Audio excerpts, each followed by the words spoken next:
Quelqu'un va pas bien, décide de pas venir rencontrer d'intervenants, euh, c'est de trouver quelqu'un en qui on a confiance, qui va écouter. Parce que nous, là, ici, les intervenants, on est venus ici au départ pour aller à la rencontre des gens, pour leur prêter nos oreilles. L'écoute est une grande partie de notre travail. C'est spécial à dire, hein? Mais on sait qu'en faisant le récit de ce qui va pas bien, comme Colette en parle, ça allège déjà beaucoup. Alors, si quelqu'un préfère, pour toutes sortes de raisons, en parler avec une autre personne de confiance, ça va déjà être très aidant. Et aussi, que les personnes se rappellent que dans des expériences difficiles dans leur vie, souvent ils ont eu les forces nécessaires pour améliorer leur situation ou en tout cas s'aider un peu. Se rappeler qu'on a des forces, que là ils ont été enfouis par-dessus, c'est le cas de dire, des montagnes de difficultés, une surprise épouvantable, un choc, beaucoup de stress en tout cas, mais ces forces-là sont encore là. Ils demandent juste à être déblayées. Le déblayage se fait par le récit de qu'est-ce qui va pas bien, pour moi. Et de prêter l'oreille, si on peut, à ce que les autres ont besoin de dire. Puis là, je parle pas des conversations qui en remettent, là. Ça va de plus en plus mal, il y a ceci qui se passe, ça qui se passe à la ville, on s'en sort. C'est pas ça. C'est l'expression de notre malaise, de notre peine. C'est toujours quelque chose d'aidant. Mais il faut choisir la personne en qui on a confiance. Parce qu'après, si on répand nos doléances à des personnes qui en feront un usage qu'on n'aimera pas, ça va nous créer un autre problème. Puis nous, ben, c'est un peu ça, c'est qu'on écoute dans la confidentialité. Puis après, on va donner des pistes pour aller vers quelque chose d'aidant. C'est aussi simple que ça, notre travail. Je voudrais rajouter, on parle de l'importance de se livrer, de parler à quelqu'un de confiance, des éclaireurs. Mais je suis consciente aussi qu'il y a des gens dans la communauté qui sont seuls, qui sont entourés, mais seuls, qui n'osent pas parler à quelqu'un. Donc, que faire quand on dit que l'important pour le digérer, c'est d'en parler? J'entends des personnes qui ont recommencé à aller se promener au bord du lac ou au bord de la rivière, dans les sentiers, d'aller prendre ce contact-là avec la nature, retrouver ce contact-là avec le vent, le ciel, la terre, un endroit qui est sécure où on peut aller pleurer, où on peut aller parler à haute voix, parler toute seule. C'est un moyen que j'entends qui est utilisé.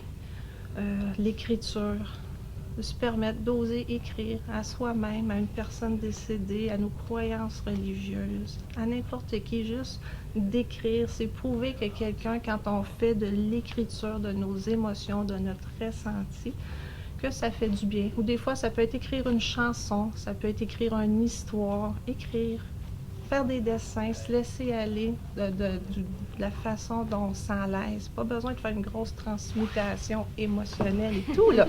Juste de se permettre de se libérer au quotidien. Il y en a qui écrivent leur journal à tous les jours. Ou juste, il me passe une idée, au lieu de la ruminer toute seule, parce qu'on dit tout le temps, il ne faut pas croire tout ce qu'on pense, surtout pas. Depuis qu'on n'a personne à qui parler ou qu'on n'ose pas parler parce qu'on a été trahi par le passé, d'écrire. Aller se promener, lire un livre, quelque chose qui change les idées. Parce que qu'est-ce qui nous fait du bien à Qu'est-ce qui fait du bien à soi-même? Parce que c'est ça, quand on parle de la notion de prendre soin de soi, des gens qui sont là, oh my God, prendre soin de soi, pas fait ça fait longtemps. Fait que de prendre ce moment de réflexion-là, peut-être que depuis 2 ans et demi, prendre soin de soi n'a pas fait partie du quotidien, mais il y a sûrement eu à un moment donné une affaire dans les années précédentes où quand je faisais ça, ça me faisait du bien. Aussitôt que j'entends un zé, j'étais, je faisais, j'aimais, tink, prends ça en note. Toutes les haies peuvent revenir, des êtres dans le présent. Donc, de prendre le temps de se rappeler qu'est-ce qui m'a déjà fait du bien, même si quand avec 15 ans, qu'est-ce qui m'a déjà fait du bien puis qui me ferait du bien aujourd'hui. Même si c'est 1 minute de bonheur, 1 minute de bien-être qu'on s'apporte, le cerveau, le corps enregistre, ça goûte bon, puis j'y ai droit. Puis se redonner ce droit-là au bonheur. On n'a pas besoin de rester dans la souffrance. À un moment donné, ça devient un choix, mais quand on est dedans, là, puis il y en a qui vont m'entendre, vont dire non, non, non. Mais c'est quelque chose qu'on peut se repermettre avec le temps, graduellement, c'est possible, parce qu'on le voit. Oui. Ben, moi, l'outil principal, le seul pouvoir que l'humain a sur lui-même, c'est sa pensée. J'ai du pouvoir que sur ma pensée. Et ma pensée provoque mes émotions et mes émotions entraînent mes comportements. Je vais vous le faire vivre. On se lève le matin, j'ai mal dormi, il y a eu du bruit toute la nuit. Bon, quelle émotion m'arrive? Quelle journée plate. Hein? Là, les devoirs sont pas été faits, le lunch, ça sera pas le fun. Et quelle journée plate. Donc, mes comportements vont être, si j'arrive à côté de Lisa, puis elle me dit comment ça va, je dis, regarde, laisse-moi à paix. La pensée dirige nos émotions qui créent nos comportements. Si je me lève de bonne humeur puis je dis, moi, le vent, j'aime ça, c'est une force de la nature. L'émotion, hein, c'est, ben, quand on passe une belle journée, on va être en shape toute la journée. Puis mon comportement, si je dis salut à Hélène, elle va me faire le plus beau des sourires, puis moi aussi, puis on va être de bonne humeur. Ça, là, c'est le seul pouvoir que l'humain a sur lui, c'est sur sa pensée. Et on peut la changer. On a un petit automatisme, par question de survie, d'aller dans une pensée négative. Attention, danger. C'est normal, on est en vie à cause de ça, merci. Sauf que si ça gère notre vie de tous les jours, c'est fatigant. Puis on n'est plus obligé. On n'a plus de mammouth en arrière de nous autres, là. C'est fini. Puis notre boss, c'est pas un mammouth. On peut y parler. Fait que donc, c'est important de prendre ça en considération. Je suis maître de ma pensée. Et je peux l'amadouer, ma pensée. Si je ne suis pas l'adepte de la pensée positive, c'est correct. Mais de la rendre vers une pensée plus réaliste, plus juste. C'est ça qu'il faut faire. Doudou. Oui, justement, mais si je comprends bien, c'est d'être capable de s'entourer, de ne pas être seul, puis d'être capable aussi de prendre soin de nous, de s'entourer de gens, mais après ça aussi de prendre soin de notre personne, de faire attention, puis de reconnaître aussi quand il y a quelque chose qui vient, qui monte en nous, justement, c'est une émotion qui nous rappelle quelque chose, bien, d'être capable de dealer avec, de ne pas justement le écraser encore parce qu'elle va revenir. C'est beaucoup ça que je comprends ce matin, d'être capable d'amener du positif dans tout ça, puis d'essayer de trouver, justement, de rationaliser, de mettre ça au plus réaliste possible, de dire, bon, bien, c'est normal, puis de se donner le droit aussi, puis de donner la place à cet événement-là dans notre vie, d'y donner, si elle prend cette place-là, bien, elle la prend, puis on va la traiter, puis on prend ce bloc-là, puis si elle prend pas beaucoup de place, bien, tant mieux, puis on est capable d'essayer de trouver nos propres moyens aussi, hein. Puis les gens qui ont le goût d'être accompagnés, bien, il y a toujours des intervenants au C3S qui sont là pour ça. C'est une façon. Il y a aussi tous les organismes communautaires. C'est des gens dans la communauté qui sont pour les gens, accompagnés, soutenir.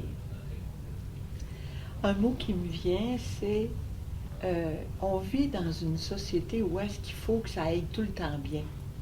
C'est une pression sociale qui fait que quand je me sens pas de même, je me sens à côté. Je me sens pas dedans, je me sens pas je me sens pas.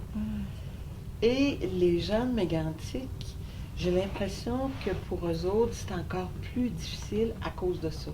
Fait que il n'y a pas de mode ou de modèle. C'est où je suis correct. Comment je peux faire pour aller mieux si un matin je me lève avec une douleur, je n'en prends soin et ça va s'en aller. C'est comme, il n'y a pas de mode, il n'y a pas de... Tu sais, là, je ne serai pas l'employé du jour parce que moi, aujourd'hui, je pète le feu, puis la tragédie, je la sens plus, tu sais. Ouais. Ça va toujours faire partie de l'existence des gens. Le but, c'est d'arriver à ce que ça fasse partie, parce que veux pas, je l'ai vécu, je l'ai senti, mais que ça m'affecte de moins en moins. que je continue de rester moi, que je me retrouve avec ma famille, avec mon monde, avec des réactions peut-être un petit peu plus dans le ressenti que j'étais avant, mais me donner la chance de revenir à qui j'étais. Je serais jamais pu comme j'étais avant.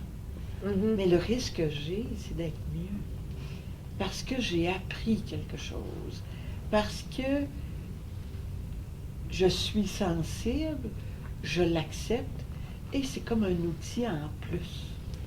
Comment je vais être plus ouvert, plus acceptant, plus souple? Parce que ça amène ça ou la rigidité. Fait que j'ai toujours le choix d'aller dans le raide ou d'aller vers le côté de la souplesse qui dit, bon, ça fait partie de moi, qu'est-ce que je peux en garder comme quelque chose qui est sain, qui m'apprend des choses sur moi, parce que c'est ça que ça fait au fond. C'est bien dit. Voilà, je pense que le temps qu'on avait consacré autour de ça. Je ne sais pas s'il y a des gens qui voulaient compléter des choses. Et je vous remercie beaucoup. Ça fut très enrichissant. En tout cas, moi, pour ma part, j'en ai appris beaucoup. J'espère que les gens à la maison aussi En tout cas, vont en avoir appris. Tout un beau résumé. C'est vrai. Ben, merci. Vraiment. Merci de nous avoir accueillis. C'est un Vraiment. plaisir pour nous de pouvoir adresser quelques mots à la communauté qui nous tient tout à cœur. Oui. Merci. Merci.